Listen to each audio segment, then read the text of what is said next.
Hello everyone, it's Wood. Since so many of you reached out to me and asked me to cover certain topics that you find near and dear to your hearts, I'm going to start doing that until I've ran out of your ideas and go back to mine. This should be fun, and what better way to make this more interactive, which is the goal of this podcast, or vlog, is to have it become more interactive. So let's start by having fun. Welcome to Mental Policing.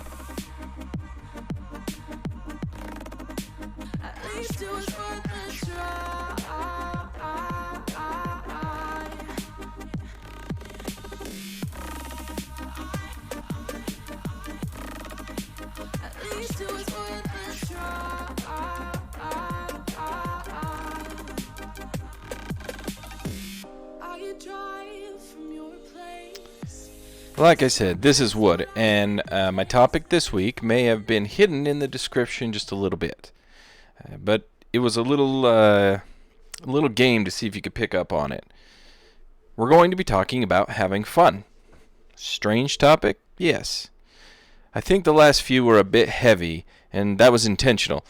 This job is heavy, and let's face it, I needed your attention. And now that I have it, we can loosen up a little bit.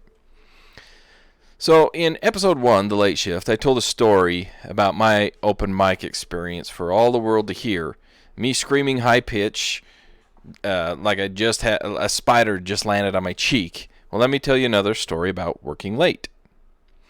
This particular area I worked in had a large recreation complex.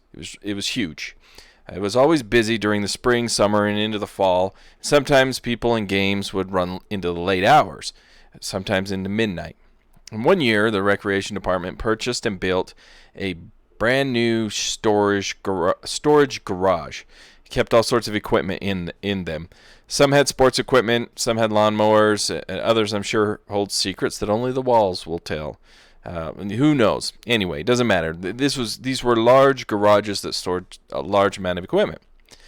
So it's late. It's 1, 2, 3 in the morning, something like that.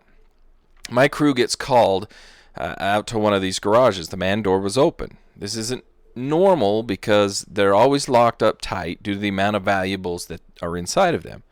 Nevertheless, we head over to check it out. Now, this is a larger garage, and it's new. We were unfamiliar with the layout. But I must remind you, it was a garage, a long, rectangular-shaped building with only one floor. But we show up, sure enough, the man door swinging open. We didn't have access to the main garage doors, so we had to enter into the man door.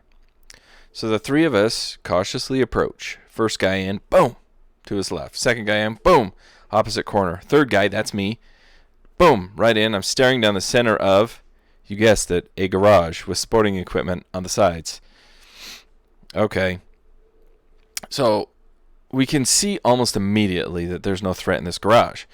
But like the diligent workers we are, we decide to look up on each of the racks, just in case there's an army of little people hiding somewhere. Remember, I'm the third one in. I'm the third one in the line now.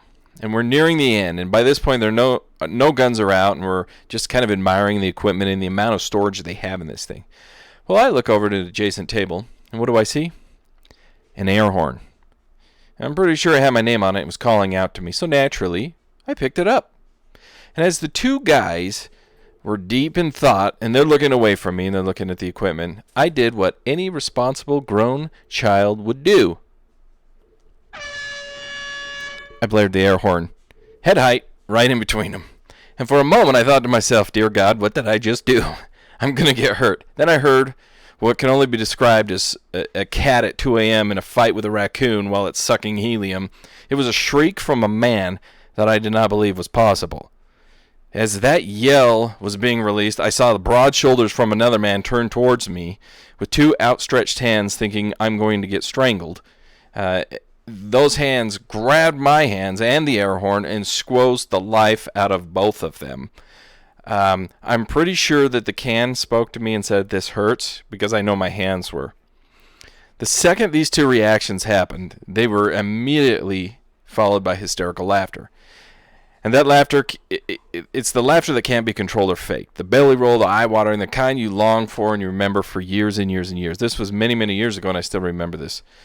This is has to be one of the most fun moments in that time because we could still talk about it and retell it just like it happened. It might get a little embellished here and there, but the general idea of it can be retold over and over.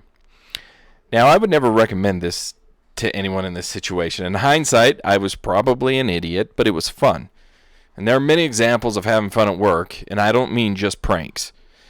So we talk all the time about how getting into law enforcement changes you, and it can. It's been said that we see the worst of the worst. We have to deal with the hardest things, and most people will never imagine or even see these things. But just because we see the worst of the worst doesn't mean we have to be the worst of the worst. Find a way to deal with the calls and move on. Most of the time, there is no reason to take calls for service or the other people you're dealing with personal. We're expected to take on everyone's issues and continue about our business like it never happened. Right or wrong, that's the expectation. There's nothing that says we have to let it control us and make us unhappy. So we must find joy and happiness in things. This might mean after a call, find something humorous that happened on the call. Take 3 minutes, talk about it, laugh about it. I don't think we necessarily should laugh at the expense of others or their hardships, but we could smile and enjoy our coworkers. Maybe it was the way you worded something. It struck you funny. Have you ever been called a name while working? If not, you will. The best advice I can give, and I guarantee that I do this myself, is laugh at it. This does a few things. Number one, it reminds you that it's just a word. It's not going to hurt you. Secondly, it lets the person using the name that called you that, lets them know it doesn't matter to you. Thirdly, it changes the dynamic of the situation when someone is laughing. Fourth, it gives you some of that control back. So don't take it personal. Who cares if they call you a name? Laugh about it. Chuckle about it. That may even make the person across the table from you start laughing as well. Now you've changed that entire dynamic. I understand that it has potential to aggravate someone and getting laughed at, but that's on them, not you. Remember, you are not the aggressor if someone calls you names and you're verbally attacked. Let them get it out, laugh about it, move on. There's a saying made about work. And it goes, find something you love to do and you'll never have to work a day in your life. It was said by Harvey Mackey in 1989. He's credited for it, but some suggest that it came from Swim with the Sharks Without Being Eaten Alive in 1988. That's where it was first mentioned.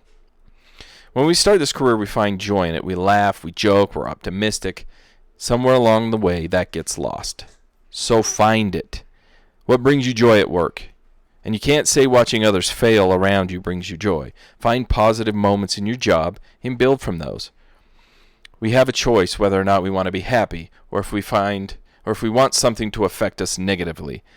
Choose to be positive. Choose to find joy and choose to make this career the best choice for what you've done.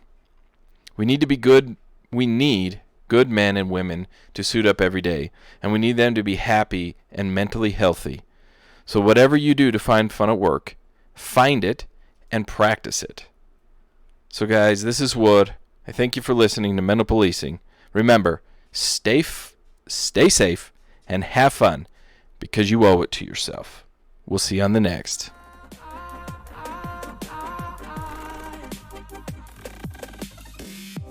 We keep playing games, can't go separate ways.